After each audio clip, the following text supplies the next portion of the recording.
प्रतिनिधि का चुनाव करिए, एक बार देखें। और हमारे नेता ने तो यहाँ तक कहा है कि इसी जनपद सिद्धार्थनगर में, इसी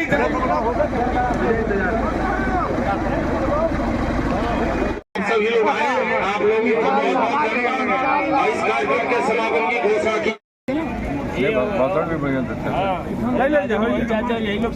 दल बदलना कोई आसान नहीं होता है, दल बदलना कोई आसान नहीं होता है। अरे हौसला चाहिए ईमान फरोशी के लिए। सुना है जाल बनवाए गए हैं रेशम के, सुना है कि जाल बनवाए गए हैं रेशम के। परिंदे जागते रहना, अरे शिकारी आने वाले हैं।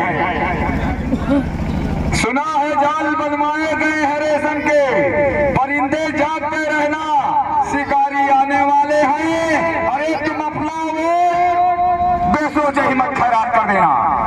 पहनकर कीमती खद्दर भिखारी आने वाले हैं, पहनकर कीमती खद्दर भिखारी आने वाले हैं। लेकिन दोस्तों कि मेरा कहना है कि हवेली झोपड़ी सबका मुकद्दर फूट जाएगा, हवेली झोपड़ी सबका मुकद्दर फूट जाएगा अगर ये साथ हिंदू मुस्लिमों का छूट जाएगा।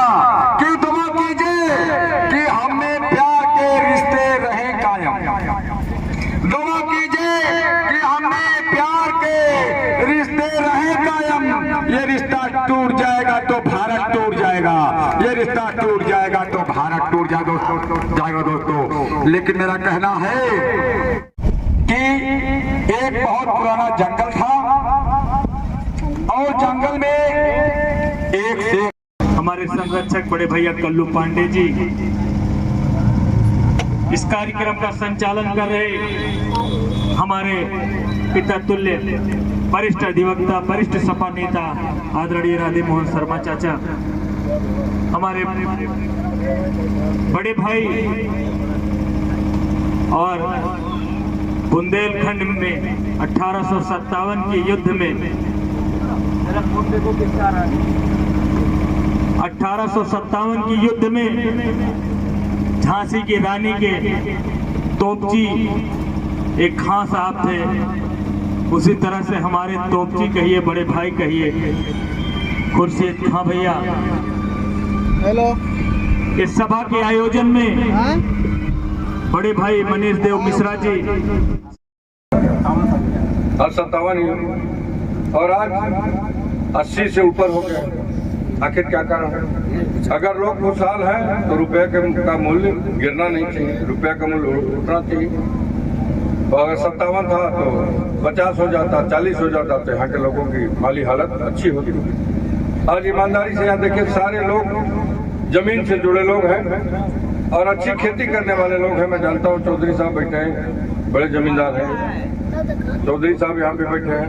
यहाँ पर सारे लोग, ये दुबे जी भी बड़े खेतिहर हैं और जकाउल्ला साहब ये तो बड़ा जमींदार है, तो नहीं जाना तो हाँ। और पाणे जी भी है, देखिए बड़े जमींदार हैं। तो सारे कहा जाए ये ईमानदारी से आप लोग देखिए खेती करते हैं। आपकी हैसियत में सरकार ने कहा था 2022 में आपकी आमदनी दोगुना कर देंगे। आप बताइए कि ईमानदारी से अपने दिल से पूछिए कि आपकी आमदनी बढ़ी है कि घटी है? लागत दोगुना होगी। लागत तो बढ़ी है लेकिन जो आमद है वो घट गई है। लागत बढ़ती जा रही है। खेत का दाम अगर जोड़ दीजिए, यहाँ पर जमीन क्या भाव है? 8 लाख रुपए, 8 लाख एकड़ में बताइए, एकड़ में 25 लाख रुपया एकड़ होगा। अगर 25 लाख रुपया बैंक में रख दिया जाए तो हमको सूद कितना मिलेगा? साल में 12% का ब्याज जोड़ दीजिए तो कितना होगा? 10% का ही जोड़ लीजिए तो 2.5 लाख रुपया होगा। और 1 एकड़ में आप इतनी दोनों फसल जोड़ लीजिए और उसकी लागत घटा दीजिए 30,000 के एकड़। तो 30,000 भी नहीं मिल रहा है। बताइए, इससे बढ़िया तो खेती हम पैसा बैंक में जमा कर दे तो बैंक में दिवाला हो जाएगा।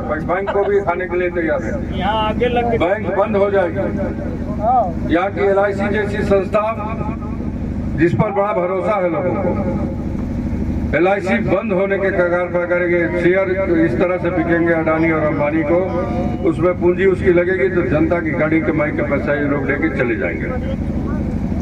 इनकी हैसियत तो बढ़ गई, चंद लोगों की हैसियत बढ़ी, लेकिन जो लोग इन लोगों को ताकतवर, जिसको हम हुक्मरान कहते हैं, इन हुक्मरानों को ताकत देने का काम किया है। आप बताइए हमारे यहाँ उत्तर प्रदेश के लोगों की ने क्या खता की थी, क्या गलती की थी?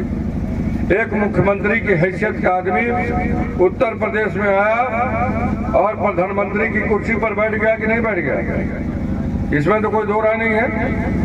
25 करोड़ आबादी हमारी है, सबसे ज्यादा इस देश में टैक्स हम लोग देते हैं और 4 करोड़ की आबादी वाला प्रदेश, जहाँ के नागरिक सबसे ज्यादा सुविधा पाते हैं। हमें गुजरात से कोई ईर्ष्या नहीं है, न कोई वो है।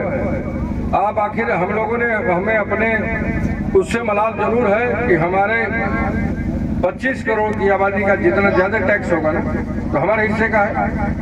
और ये वहाँ कल कारखाने गुजरात में होते हैं, टैक्स हीरे पर कम होता है, हमारी फीस बच्चों की फीस पर ज्यादा होता है। बच्चों की फीस पर 18% टैक्स है और हीरे पर 4% का टैक्स है। वहाँ कल कारखाने ज्यादा है, वहाँ के लोग खेलने वाले की सुविधा ज्यादा है, दवाई की व्यवस्था अब कुछ दिनों में वहाँ बम्बई और दिल्ली से बढ़िया हो गई है। वहाँ पे शिक्षा का स्तर बढ़ा है, वहाँ पे एक टेबल पे बैठ के सारा काम होता है, 10 जगह घूस नहीं देना पड़ता। अगर किसी लड़के को चरित्र प्रमाण पत्र बनाना हो तो नीचे से लेकर के ऊपर तक सारा घूस देना पड़ेगा, तब जाके वहाँ ऐसा नहीं कोई बिजनेसमैन जाता है तो वहाँ पर अलग विभाग बनाता है। इसी दो दादा मामा चाचा थे, आज उनको प्रणाम करता हूँ और गुजारिश करता हूँ कि आने वाले समय में सिर्फ परिवर्तन को मत दिए, अपने नेता को मत दिए, अपने प्रतिनिधि का चुनाव करिए कि जो अब तक नहीं हुआ है, जो 15 साल में हम नहीं देखे, सिर्फ एक बार देखें। और हमारे नेता ने तो यहाँ तक कहा है कि इसी जनपद सिद्धार्थनगर में मकान बनाकर पूरे जनपद सिद्धार्थनगर के निवासियों की सेवा 5 वर्ष करता रहूंगा। तो भैया, अरे हमारे जमीन ले ली है भाई, 6 बीघा जमीन सुन लिया आपने, 6 बीघा जमीन लेकर के जनपद सिद्धार्थनगर के लोगों की सेवा करने के लिए कटिबद्ध है 20 शंकर तिवारी। इसलिए अपने लोगों तक मेरी आवाज पहुंचाइए और इस बार परिवर्तन को लाइए। जय हिंद, जय शाहजहां।